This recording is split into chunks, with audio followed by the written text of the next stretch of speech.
మొరటోడు అని వాళ్ళు వీళ్ళు ఎన్నెన్ని అన్న పసి పిల్లవాడు నవ్వాడు.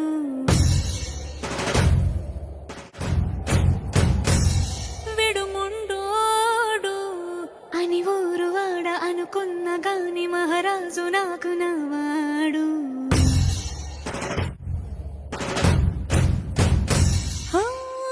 మాట పెడుసైనా మనసులో వెన్న రాయిలా ఉన్న వాడిలోన దేవుడెవరికి తెలుసును నాకన్నా. సూసేకి అగ్గిరవ్వ మాదిరి